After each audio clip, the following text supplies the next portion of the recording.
नमस्कार. मालिकेच्या आजच्या भागामध्ये आपल्याला पाहायला मिळणार आहे की आता संकर्षण आकाशचं चेकअप करत असतो, कारण आकाशची ट्रीटमेंट संकर्षणने सुरू केलेली आहे. भूमीला शब्द दिलेला आहे, तो शब्द संकर्षण पाळत असतो आणि आकाशच्या रूममध्ये तो पोहोचलेला असतो. ज्यावेळेस आकाशच्या रूममध्ये तो जातो त्यावेळेस तिथे आकाश अगदी बेशुद्ध अवस्थेतच आहे. आकाश कोमामध्ये आहे आणि आकाशची ट्रीटमेंट लवकरात लवकर होणं गरजेचं आहे. हॉस्पिटलच्या नियमानुसार काही डिटेल्स आहेत, त्या फॉर्मॅलिटीज पूर्ण करून आता उद्याच ऑपरेशन होणार असतं. संकर्षण चेकअप करत असतो आणि त्याच वेळी त्याच्या मोबाईलवरती एक व्हिडिओ आलेला असतो आणि संकर्षण तिथे व्हिडिओ तो पाहत असतो. त्याला मात्र खूप वाईट वाटत असतं, कारण तिथे ओजस जो आहे त्याने फोटो हातात घेतलेला आहे संकर्षण आणि त्याच्या बायकोचा म्हणजे पल्लवीचा, आणि ओजस त्या फोटोमधून इकडे संकर्षणचा फोटो कट करत आहे. तेव्हा मात्र इकडे संकर्षणला खूप वाईट वाटत असतं आणि त्याच वेळी तिथे ओजसची आजी म्हणजे संकर्षणची सासू सांगत असते की बघितलं का, ओजसला ना तुम्ही त्याच्या आयुष्यात तर नकोच होता, पण पल्लवीच्या आयुष्यातही नको आहे, एवढं लक्षात ठेवा. त्यामुळं आमच्या ओजसला आमच्याकडे द्या आणि आम्ही त्याला घेऊन जातो. तुमचा त्याच्याशी काहीही संबंध नाही. ओजसला त्याला तुमच्यासोबत राहायचंच नाहीये, तुमच्याशी त्याला काहीही देणं घेणं नाही. तेव्हा मात्र संकर्षणला खूप वाईट वाटतं, कारण ओजसची आजी जी आहे ती ओजसच्या मनात संकर्षणबद्दल विष पेरायचं काम करत आहे, आणखीही त्याच्या मनात राग निर्माण करायचं काम करत आहे. कारण पल्लवी एकमेव होती जी ओजसला समजून सांगायची, त्याच्याशी छान बोलायची, प्रेमाने बोलायची, संकर्षणबद्दलचे गैरसमज दूर करायची. पण आज हे सगळं घडत आहे ते भयानक आहे आणि इकडे राग येतो तो म्हणजे संकर्षणला. संकर्षण म्हणतो की हे सगळं फक्त आणि फक्त तुझ्यामुळे झालेलं आहे, या सगळ्याला तू जबाबदार आहे, या सगळ्या तुझ्यामुळे झालेल्या गोष्टी आहेत. माझ्या पल्लवीला तू माझ्या आयुष्यातून घेऊन गेला नाहीस तर माझ्या ओजसलाही माझ्या आयुष्यातून दूर घेऊन गेलेला आहे, असं म्हणत संकर्षण हा ओजसवरती इकडे ओजसच्या बाजूने बोलत असतो आणि त्याचबरोबर आकाशला ओरडत असतो, तुला जगण्याचा अधिकारच नाहीये, तू जगू शकत नाही, एवढं लक्षात ठेव, असं बोलणं चाललेलं असतं. आणि त्यासोबतच इकडे आता संकर्षण तो फोटो दाखवतो आणि म्हणत असतो की या सगळ्याला जबाबदार फक्त आणि फक्त तू आहेस, या सगळ्या गोष्टी फक्त तुझ्यामुळे झालेल्या आहेत, एवढं लक्षात ठेव. आणि हे सगळं चालू झालेलं असतं.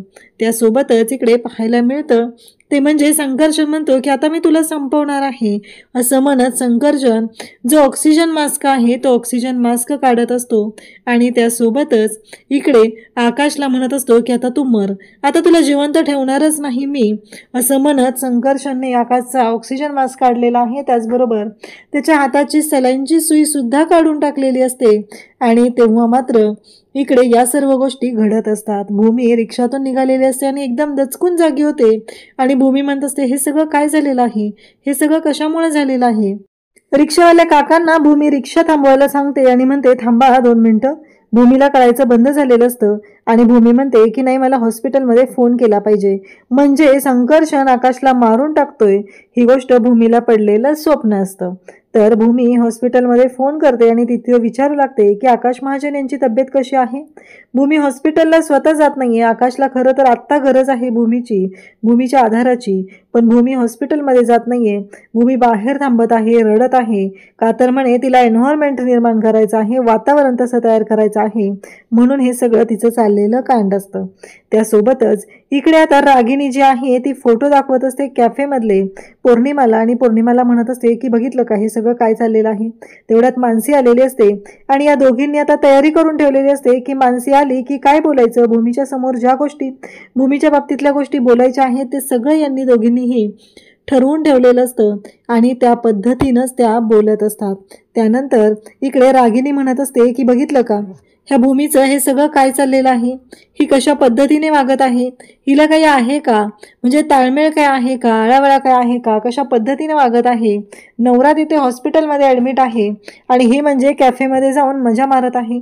तेव्हा आता मानसी जी आहे तो फोटो पाहते आणि ती म्हणते की हा तर तोच कॅफे आहे, म्हणजे सकाळी मी भूमिताईला त्या कॅफेमध्ये पाहिलं होतं, म्हणजे ती डॉक्टरांना भेटायला गेली होती, हे आता मानसीला कळलेलं असतं.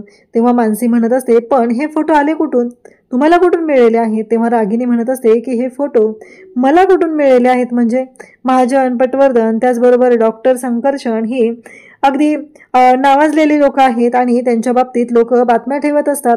तर एका न्यूज रिपोर्टरकडून मला हे फोटो मिळालेले आहेत आणि आपल्या घराण्याच्या बाबतीत हे सगळं चुकीच्या पद्धतीनं घडत आहे, एवढं मात्र भूमीने लक्षात ठेवायला हवं आहे, असं ती मानसीला सांगत असते.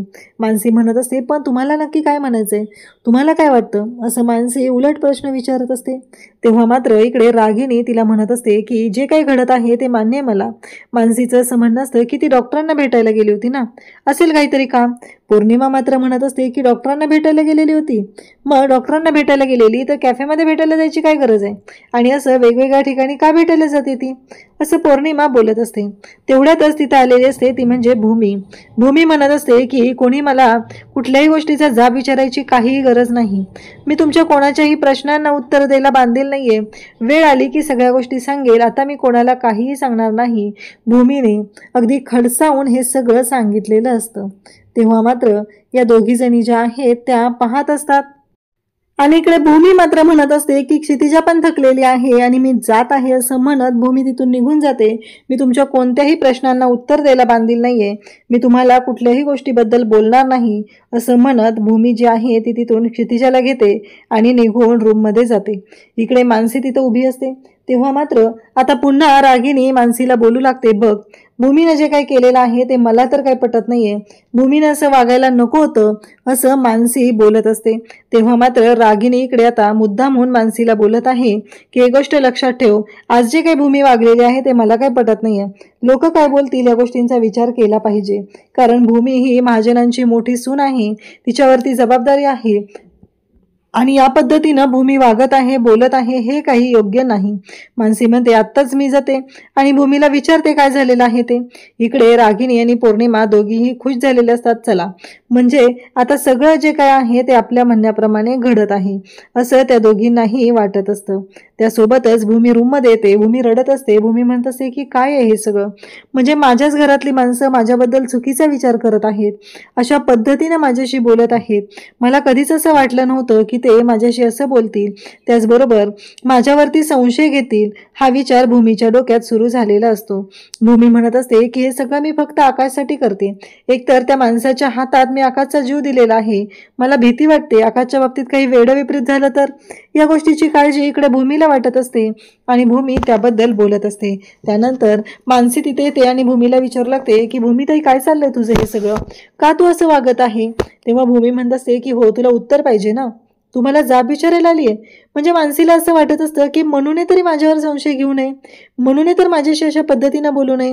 परंतु मानसीचं म्हणणंही खरं असतं की भूमीताई, 2 दिवस झाला आम्ही पाहतोय तू हॉस्पिटलकडे फिरकत नाहीये, भाऊजींची काळजी करत नाहीये, तुझ्या डोक्यात नक्की काय चाललेलं आहे, तुला नक्की काय वाटत आहे, तू असं काय विचार करत आहे, कळेल का आम्हाला, का अशा पद्धतीनं तू वागत आहे. असे अनेक प्रश्न इथं पडलेले असतात आणि त्या प्रत्येक प्रश्नाचं उत्तर हवं आहे, म्हणून मानसी भूमीला त्या प्रश्नांची उत्तरं विचारत असते. पण भूमी म्हणत असते की असं आहे का, तू मला जाब विचारतेस का, तुला उत्तर हवेत का, चालेल देते मी तुझ्या प्रश्नांची उत्तरं, सगळ्या प्रश्नांची उत्तरं देते.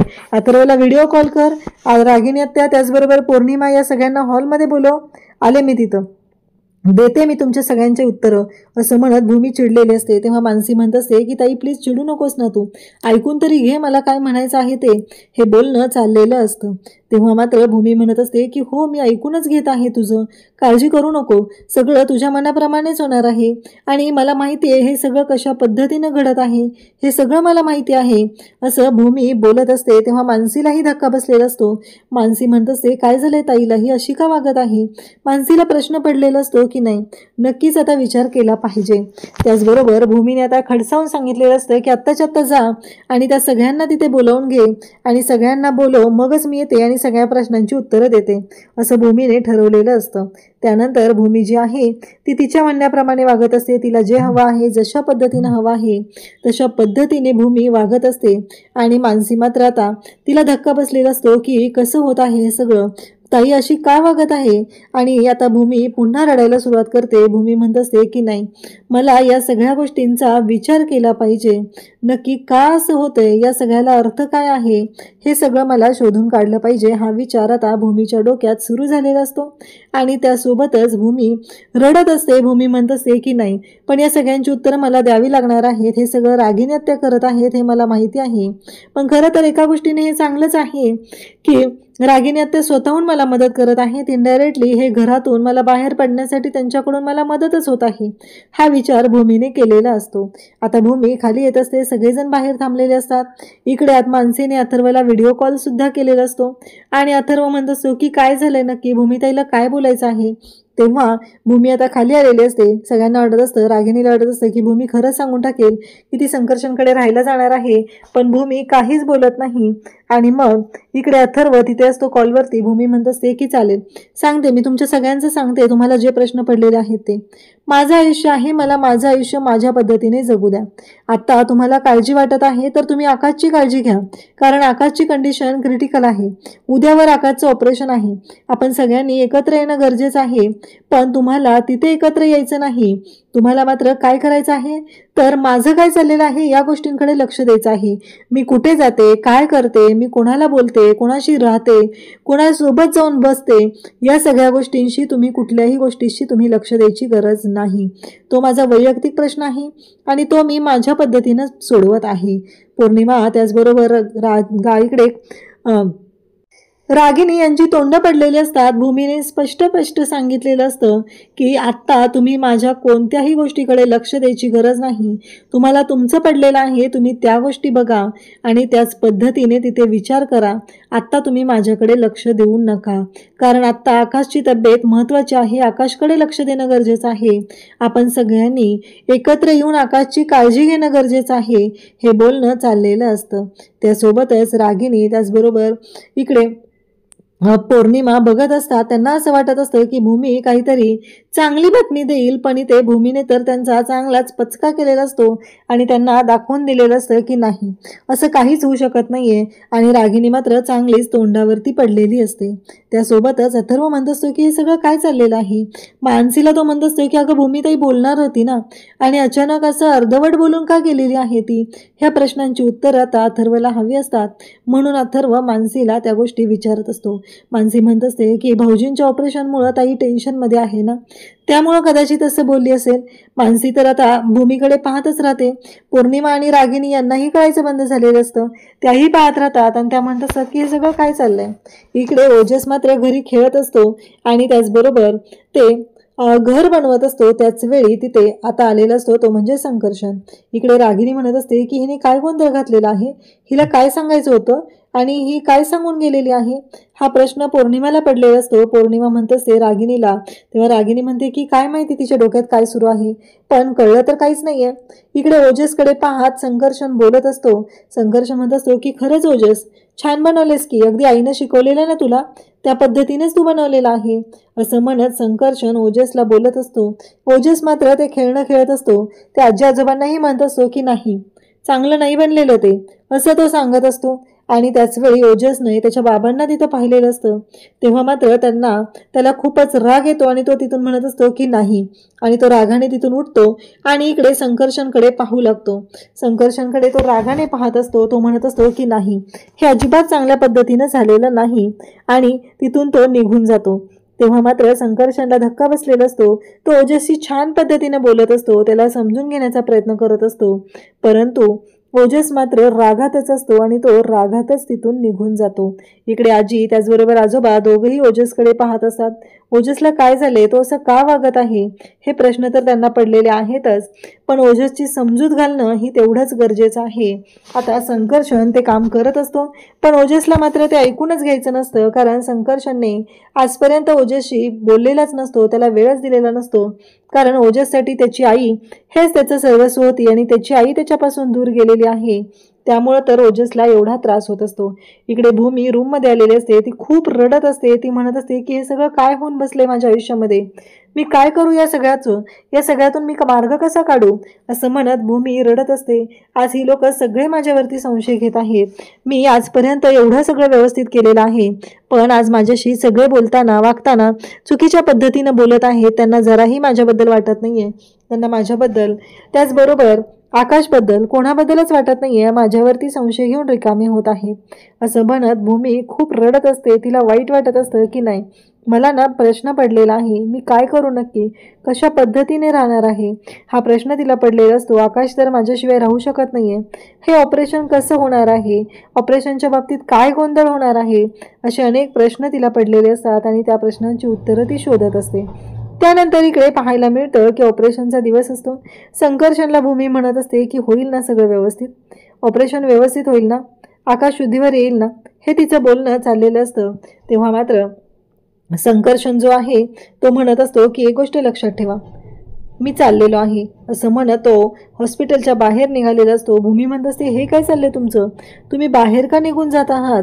तेव्हा मात्र संकर्षण भूमीला म्हणत असतो म्हणजे मला ना माझ्या पद्धतीनं काम करायचं आहे, तुम्ही मला इन्स्ट्रक्शन द्यायची गरज नाही आहे. तुम्ही जर इन्स्ट्रक्शन देणार असाल तर मी निघालेलो आहे, हे त्याचं बोलणं चाललेलं असतं. भूमी मात्र शांत राहत असते. भूमी म्हणत असते की ठीक आहे, मी काही नाही बोलत आहे, तुम्ही करा तुमच्या पद्धतीनं असं म्हणत भूमी त्याला माघारी आणते. आता संकर्षण ऑपरेशनसाठी निघालेला असतो, कारण ऑपरेशनला गेल्यानंतर त्याला त्याचं मन खूप शांत ठेवायचं आहे. कारण त्याच्या डोक्यात फक्त एकच गोष्ट आहे, तो म्हणजे माझ्यासमोर असलेला पेशंट हा पेशंट नसून तो माझ्या बायकोचा खुनी आहे आणि त्याला आपण ऑपरेट करणार आहे. ही गोष्ट त्याच्यासाठी खूपच त्रासदायक आहे, कारण त्याला माहिती आहे की या सगळ्या जर गोष्टी या पद्धतीनं झाल्या तर खूप अवघड होणार आहे. या गोष्टीची जाणीव संकर्षणला आहे.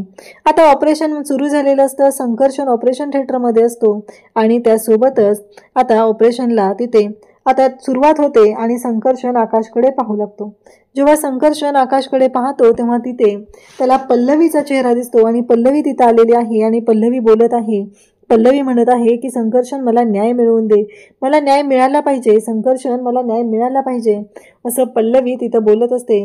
आणि तेव्हा मात्र संकर्षण डिस्टर्ब होतो. जी गोष्ट त्याला नको आहे ती गोष्ट घडलेली असते, कारण तिथे पल्लवीचा चेहरा दिसत असतो आणि संकर्षणला ऑपरेट करणं अवघड झालेलं असतं.